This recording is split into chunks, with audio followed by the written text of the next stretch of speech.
જય શ્રી કૃષ્ણ. દ્વિજાને મહેંદી કરવી હતી તો સાંજે અમે ગયા મહેંદી કરાવવા. પછી બીજી દિવસ સવારે જો જિજ્ઞાસ ગાડીમાં તો એને કંઈક કંઈક ખોટકો ઊભો જ હોય તો એ ગાડી હમી કરવા માંડ્યા છે. પછી મારે હકલવાના હતા કપડાં, મેં કપેલા હપડાયેલા અને પપ્પા દરે એ બધા જીરું ચટણી એવું બધું તો મમ્મી ચાર વહીને ડબ્બા ભરવા માંડ્યા. પણ ડબ્બામાં લોટ નંબરે જો ચટણીનો અને જીરાનો સ્ટોક થઈ ગયો પણ લોટ થઈ ગયો. પછી એ બાને કાંઈ નહીં, એ ખુશીમાં આપણે છે ને જ્યુસ બનાવવાનું છે. પછી જ્યુસ બનાવી લઈ. પહેલાં તો મમ્મીએ જો જીરું સારી લીધું, ચટણી સારી લીધી, એની બહેણી અમે ભરી લીધી.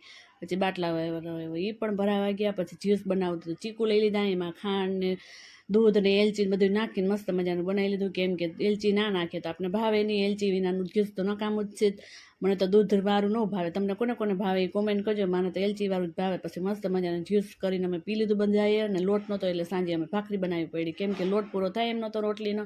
તો ચાલો મોરમીની લોક જવા માટે ચેનલને સબસ્ક્રાઈબ, લાઇક અને કોમેન્ટ કરવાનું ના ભૂલતા. બીજાનો ડાન્સ કેવો લાગે છે એ કોમેન્ટ કરજો. ટાટા બાય બાય, મળીએ હવે નેક્સ્ટ વિડીયો.